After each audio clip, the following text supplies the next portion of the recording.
Hello everyone. Welcome to Study IQ. My name is Shikha Puri and in this session we will discuss about important judgments of July 2021. देखिए this is part 2 of the video. Part 1 we have already discussed. जो हमारी पहले important judgments थी हमने वो देख ली और जो बच गई थी वो हम इस सेशन में डिस्कस करेंगे. अच्छा, I always say कि these sessions are very important for you because हम यहाँ पर judgments की बात कर रहे हैं. ठीक है, तो अगर आपको ये सेशन हमारा सीक्वेंस वाइज देखना होगा तो we have already created a playlist. आप प्लेलिस्ट पे जा सकते हैं और चेकआउट कर सकते हैं हमारी इस पर्टिकुलर प्लेलिस्ट को. ठीक है, चलिए फर्स्ट जजमेंट पे चलते हैं. That is Kavindra Singh Sidhu versus union of India and anothers. Delhi high court की जजमेंट है. कोरम की बात की जाए तो honourable justice C Harishankar and honourable justice Subramaniam Prasad की जजमेंट. ऑब्जर्वेशन देख लेते हैं ये जजमेंट किस बारे में बात करती है.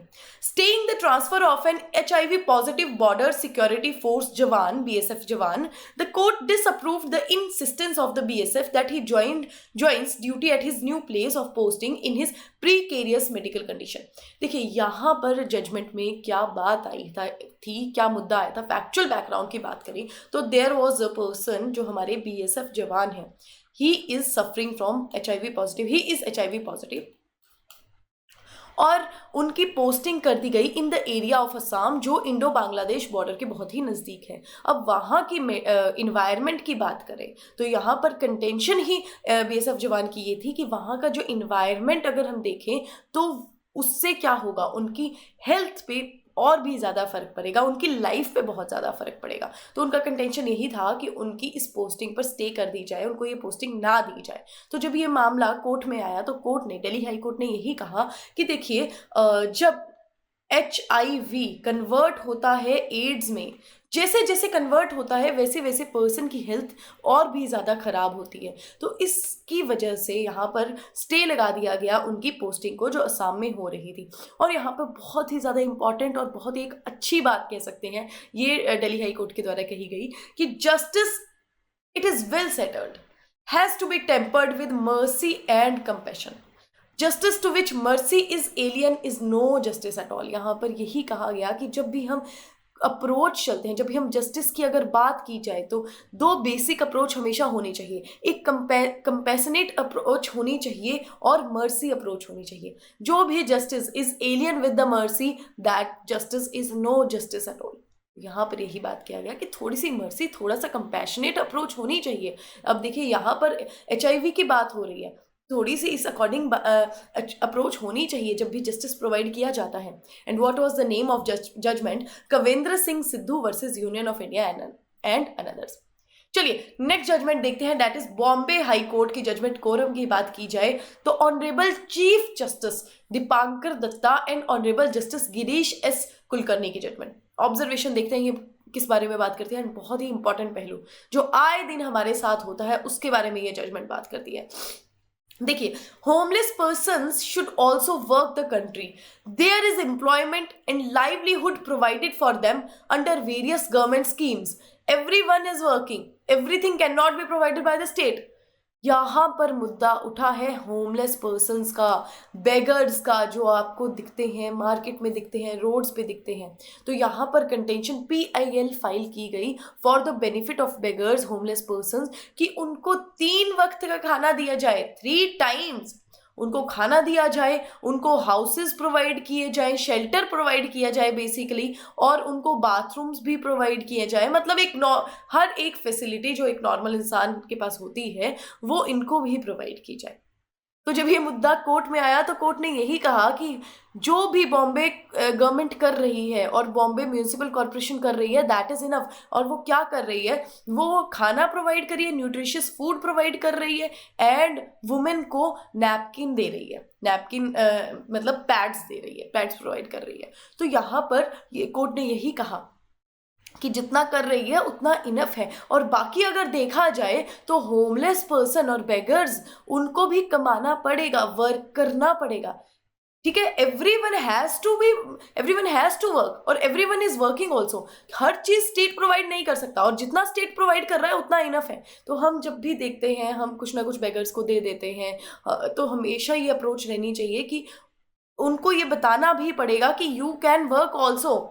आप वर्क भी कर सकते हैं, ज़रूरी नहीं है कि सिर्फ मांग के ही पैसा मिल सकता है, काम कर कर भी पैसा मिल सकता है. And everyone is working. They also have to work, this was the contention of the court. देखिए चलिए नेक्स्ट जजमेंट पे बात करते हैं, बट ये जजमेंट बहुत ही इंपॉर्टेंट जजमेंट है और बहुत ही इंपॉर्टेंट पहलू पे बात करती है, ठीक है। And what was the judgment, Bombay high court की जजमेंट थी। नेक्स्ट जजमेंट पे चलते हैं, that is Birbal Kumar versus state of Chhattisgarh. Supreme court की जजमेंट है। कोरम की बात की जाए तो honourable justice Ashok Bhushan, honourable justice Vineet Saran and honourable justice MR Shah की जजमेंट। ऑब्जर्वेशन देखते हैं ये जजमेंट क्या बात करती है। देखिए, अ 3 जज bench took strong objection to a session court judgment where the names of rape victim is mentioned. The bench held that all subordinate courts should be careful not to reveal the identity of a rape victim in any proceedings. यहाँ पर court ने क्या कहा, court ने ये कहा कि देखिए जो भी लोअर कोर्ट्स हैं उनको ये देखना पड़ेगा, उनको ये एनालाइज करना पड़ेगा और केयरफुल रहना पड़ेगा कि वो रेप विक्टिम के नाम को मेंशन ना करें। यहाँ पर कोर्ट ने ये स्ट्रॉन्ग ऑब्जेक्ट किया, स्ट्रॉन्गेस्ट ऑब्जेक्शन की। जब उनके पास जजमेंट आई तो वो जजमेंट में क्या देखते हैं कि रेप विक्टिम का जो नाम था वो बिल्कुल ऐसे मेंशन किया गया था। तो यहाँ पर कोर्ट ने यही कहा कि देखिए मीडिया हाउसेस की बात करें, प्रिंटिंग की बात करें, पब्लिशिंग की बात करें, उनको तो बिल्कुल प्रोहिबिट किया हुआ है विक्टिम के नेम को पब्लिश करने से, लेकिन कोर्ट्स की भी ये जिम्मेवारी बनती है। ऐसा नहीं है कि कोर्ट्स को हटा दिया गया कि आप कुछ भी कर सकते हो, कोर्ट्स की भी ये जिम्मेवारी बनती है कि वो भी रेप विक्टिम का नाम मेंशन ना करें। और यहाँ पर जो हमारी बेसिक प्रोविजंस है, जो बेसिक सेक्शंस है, इस बारे में बात करते हैं, हम वो भी चर्चा करते हैं। देखिए सेक्शन 228A ऑफ IPC 1860 क्या बात करता है, that disclosure of identity of victim of certain offences are punishable. मतलब जो ऑफेंसेस 376 सेक्शन से रिलेटेड है, दैट इज रेप से रिलेटेड है, 376A, B, C, D इससे रिलेटेड है, उनमें जो भी विक्टिम होगा उनके नाम को मेंशन नहीं किया जाएगा। और अगर नाम को मेंशन कर दिया, प्रिंट कर दिया, पब्लिश कर दिया तो क्या होगा, तो पनिशेबल होगा विद इम्प्रिजनमेंट। सीधे यहाँ पे ये सेक्शन ये बात करता है। और सिमिलर इससे मिलता जुलता सेक्शन है अपने पॉक्सो एक्ट में, that is section 23। Section 23 of POCSO act क्या बात करता है, prohibiting the disclosure of name, address, photographs, family details, school, neighbourhood और any other particulars which may lead to disclosure of the identity of victim of sexual offences. तो यहाँ पर यही बोला गया कि विक्टिम की जो आइडेंटिटी है, जो नेम है, वो कॉन्फिडेंशियल नेचर का होता है, उसको नहीं पब्लिश करना है। और यहाँ पर अगर हम बात करें एक और, ये बात बहुत ही ज़्यादा केसेस में हो रखी है। और अगर कथुआ गैंग रेप केस हुआ था, कथुआ रेप केस हुआ था, तो वहां पर बहुत ही ज्यादा मीडिया हाउसेस ने क्या किया था, measure of the media houses ने आइडेंटिटी, रेप विक्टिम की आइडेंटिटी शो कर दी थी। तो उन पर कोर्ट ने, दिल्ली हाई कोर्ट ने ही 10 लाख का क्या किया था, फाइन लगाया था कि आप ऐसा नहीं कर सकते, आप विक्टिम की आइडेंटिटी को शो नहीं कर सकते हो if you are a media house also. मतलब हाँ, आपके पास प्रेस, आपके पास फ्रीडम है, लेकिन ये फ्रीडम नहीं है कि जो लॉ ने मेंशन कर दिया, जो किसी को प्रोटेक्शन दी गई है, आप उसको ब्रीच करिए। ठीक है, तो ये जजमेंट इस बारे में बात करती है। और ये जजमेंट ये भी बात करती है कि चाहे कोर्ट्स हो, चाहे मीडिया हाउसेस हो, चाहे प्रिंटिंग प्रेसेस हो, सबको ये बात ध्यान में रखनी है। What was the name of judgment, that is Birbal Kumar versus state of Chhattisgarh. Right, बहुत इंपॉर्टेंट जजमेंट है। यहाँ पर हमारी प्रोविजंस की भी बात हो गई जो इस पर्टिकुलर चीज के बारे में बात करती है। नेक्स्ट जजमेंट आ जाइए, that is R Janakiammal versus SK Kumar सेमी। सुप्रीम कोर्ट के जजमेंट कोरम की बात की जाए तो honourable justice Ashok Bhushan, honourable justice R Subhash Reddy की जजमेंट। देखिए ऑब्जर्वेशन यहाँ पर क्या आई है, यहाँ पर आई है कि Hindu joint family even if partitioned can revert back and reunite to continue the status of joint family, the Supreme Court observed। यहाँ पर सुप्रीम कोर्ट ने क्या बात की, चलिए इस केस के फैक्चुअल बैकग्राउंड की बात करते हैं। तो यहाँ पर 1960 में देयर वाज अ फैमिली, उन्होंने पार्टीशन करवा ली थी। ठीक है, पार्टीशन करवा ली अपनी फैमिली की। उसके बाद 1979 में they have purchased a property. तो यहाँ पर जो कंटेंशन था यहाँ पर यही था कि देखिए ये जो प्रॉपर्टी है 1979 में जो परचेज की गई है, that is a joint Hindu family property, और यहाँ पर सबका हक बनता है इस प्रॉपर्टी में। वाई, बिकॉज 1960 में जब पार्टीशन हुई थी तो वो एक पर्टिकुलर रीजन की वजह से हुई थी, वहां पर कुछ लैंड का चक्कर चल रहा था, उसकी वजह से इन्होंने पार्टीशन की थी। लेकिन उसके बाद में they all were United together, वो यूनाइटेड हुए, वो साथ में रहने लगे सारी की सारी फैमिली। तो अब वो जॉइंट हिंदू फैमिली का स्टेटस फिर से उन्होंने रिकॉग्नाइज कर लिया। तो उसके बाद जब भी कोई प्रॉपर्टी प्रॉपर्टी अगर उन्होंने ली है तो वो क्या होगी, जॉइंट हिंदू फैमिली होगी। This was the contention. तो जब ये मामला सुप्रीम कोर्ट में आया तो सुप्रीम कोर्ट ने भी यही कहा कि देखिए, अगर कोई भी जॉइंट हिंदू फैमिली पार्टीशन करती है और उसके बाद फिर से रीयूनाइट कर जाती है तो उसको वो स्टेटस दे दिया जाएगा जॉइंट हिंदू फैमिली का, ठीक है। और यहाँ पर लेकिन ये बात भी की गई कि वो स्टेटस आएगा कैसे, वो प्रॉपर शो करना पड़ेगा कि आप साथ में रह रहे हो, आप साथ में ट्रेड कर रहे हो, ये सब बातें शो करनी पड़ेंगी। और जो ओरिजिनल पार्टीज थी जिन्होंने पार्टीशन किया था, मान लीजिए ए और बी, दीज आर ब्रदर्स, इन्होंने पार्टीशन की थी, तो इन्हीं को ही शो करना पड़ेगा कि अब हम साथ में रह रहे हैं, अब हम यूनाइटेड हो गए हैं, ठीक है। तो this was the judgment, that is R Janakiammal versus S K Kumar Saini. बहुत इंपॉर्टेंट जजमेंट आ जाती है, फैमिली रिलेटेड मैटर से बात करती है। नेक्स्ट जजमेंट आ जाइए, that is doctor Maya D Chhablani versus Radha Mittal. Delhi high court की जजमेंट है। कोरम की बात की जाए तो honourable justice JR Midha. Observation देखिए यहाँ पर क्या बात करती है, stray dogs have right to food and citizens have right to feed. यहाँ पर बहुत ही एक ऐसे पहलू की बात की गई जो एक ह्यूमन नेचर कहे, बहुत ज़्यादा लोगों को, ज़्यादातर लोगों को जो डॉग्स हैं वो बहुत पसंद होते हैं, वो बहुत कंपैशनेट होते हैं उनके लिए, ठीक है। तो लोग क्या करते हैं, जो नॉर्मल सड़कों पे जैसे स्ट्रीट डॉग्स होते हैं उनको फीड करते हैं। तो ये जजमेंट उसी के बारे में बात करती है। फैक्चुअल बैकग्राउंड की बात करें तो यहाँ पर प्लेंटिफ क्या कह रही है कि डिफेंडेंट को रिस्ट्रेन किया जाए from feeding the dogs suit property के नजदीक में, जो भी सूट की प्रॉपर्टी थी उसके नजदीक में डॉग्स को फीड ना किया जाए, डिस्ट्रेन किया जाए। तो यहाँ पर जब ये मामला दिल्ली हाई कोर्ट में आया तो दिल्ली हाई कोर्ट ने बहुत ही ज़्यादा गाइडलाइंस मेंशन की इस पर्टिकुलर पॉइंट ऑफ व्यू से रिलेटेड, बिकॉज ये पॉइंट ऑफ व्यू जो ये पॉइंट है वो बहुत नेसेसरी भी है।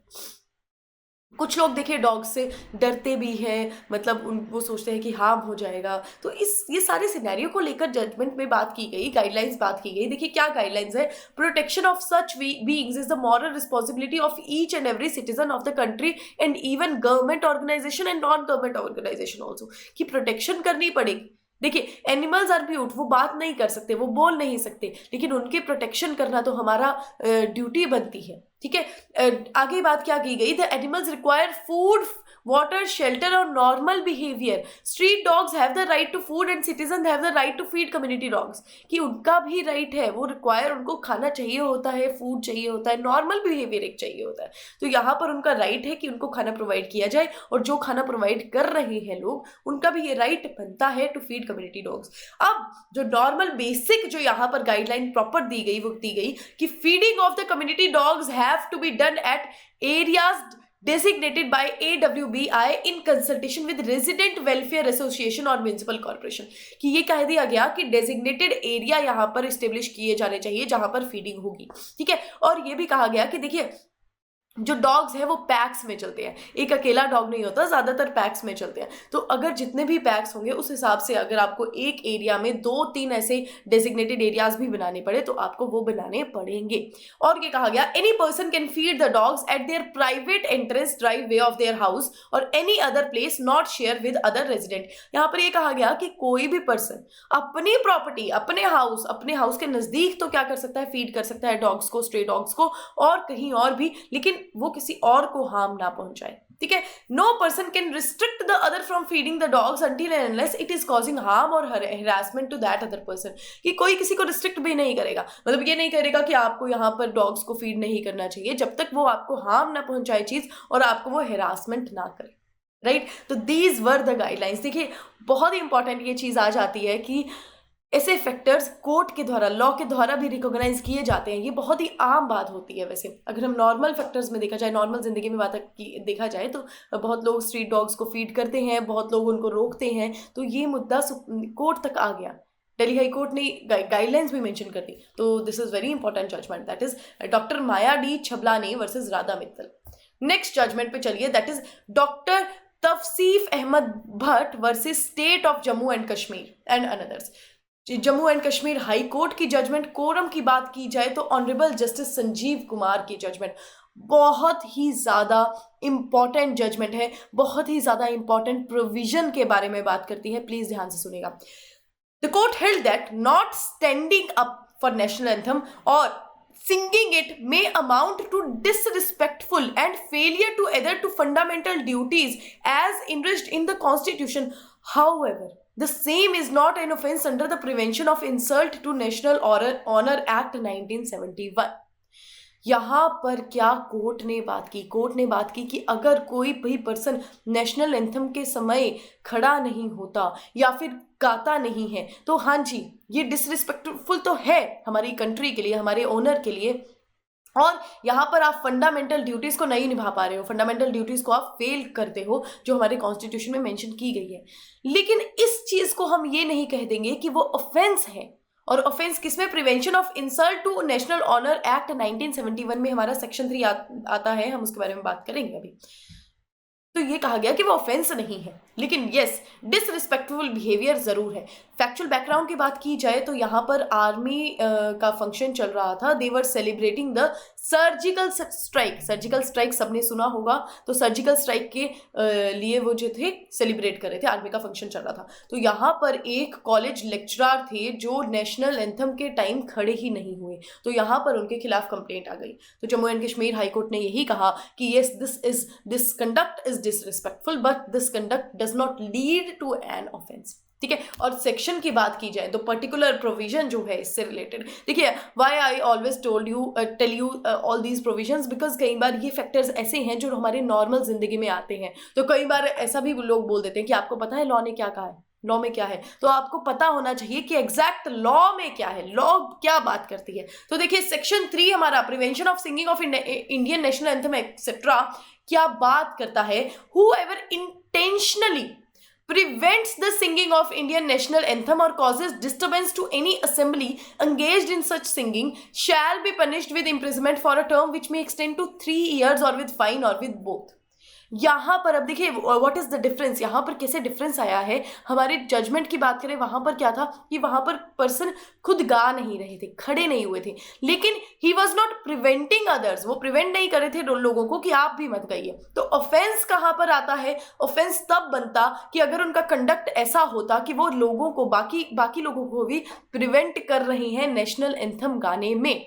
ठीक है। Whoever intentionally is the word, prevents the singing of Indian national anthem और कॉजेज और डिस्टर्बेंस क्रिएट करे। जब भी नेशनल एंथम चल रहा हो, सिंगिंग ऐसे चल रही हो कोई, तो फिर वो डिस्टर्बेंस क्रिएट करे या फिर उनका ऐसे कंडक्ट हो कि वो प्रिवेंट करे, तब ये ऑफेंस बनता है। और ऑफेंस की सजा भी देख लीजिए कितनी ज्यादा है, मे एक्सटेंड टू 3 years और विद फाइन और विद बोथ, दोनों भी हो सकता है। This is the judgment, very important judgment guys, बहुत ही ज्यादा इंपॉर्टेंट है। नेक्स्ट जजमेंट देखिए, Anbu Selvan versus state, Madras High court की जजमेंट है। कोरम की बात की जाए तो ऑनरेबल जस्टिस RMT टीकाराम की जजमेंट, टीकारमन की जजमेंट। ऑब्जर्वेशन देखिए ये जजमेंट क्या बात करती है, law does not distinguish the evidence of abled body person with that of disabled merely because of the factum of disability. Her evidence cannot be treated as inferior in nature to that of able body person. To do so could be negation to the constitution principle of right to equality। देखिए इस judgement को समझने से पहले इसके factual background की बात करते हैं। बहुत ही हीनियस क्राइम हुआ है, बहुत ही इनह्यूमन क्राइम हुआ है। यहाँ पर एक विजुअली इम्पेयर्ड गर्ल है, उनके साथ सेक्सुअल ऑफेंस हुआ है by the auto rickshaw driver. ठीक है, by the auto rickshaw driver, यहाँ पे उनके साथ सेक्सुअल असॉल्ट हुआ है। किसके साथ? विजुअली इम्पेयर्ड गर्ल के साथ। तो यहाँ पर ये जो ऑटो रिक्शा ड्राइवर था, उनका कंटेंशन ये था कि बिकॉज वो विजुअली इम्पेयर्ड हैं, वो देख नहीं सकती, तो उनको नहीं पता कि किसने उनके साथ सेक्सुअल असॉल्ट किया था। और यहाँ पर ये जो केस है ये इतना स्ट्रांग है ही नहीं, इनका तो एविडेंस ही बहुत ज्यादा वीक है। तो यहाँ पर कोर्ट ने ये कहा कि just because of this factor कि that she is visually impaired, उनकी टेस्टिमनी को हम वीक नहीं मान सकते। देखिए यहाँ पर कोर्ट ने ये भी कहा कि जो भी लोग विजुअली इम्पेयर्ड होते हैं वो देख तो नहीं सकते लेकिन वो सुन सकते हैं। उनकी पावर ये होती है कि वो बहुत अच्छे से सुन सकते हैं, उनको वॉइस एकदम से रिकॉग्नाइज हो जाती है किसी भी चीज की। तो this is a strong factor. और हम ये नहीं कहेंगे कि एबल्ड पर्सन की टेस्टिमनी को हम स्ट्रॉन्ग मान लें और डिसेबल्ड पर्सन की टेस्टिमनी को हम स्ट्रॉन्ग ना माने, वीक माने जस्ट बिकॉज वो विजुअली इम्पेयर्ड है। ऐसा नहीं होगा। कोर्ट ने सीधी ये बात की गई कि हम ये डिस्टिंग्विश नहीं करेंगे इस फैक्टर को। Law does not distinguish the evidence of abled body person with that of disabled. इससे राइट ऑफ इक्वलिटी कहाँ गया?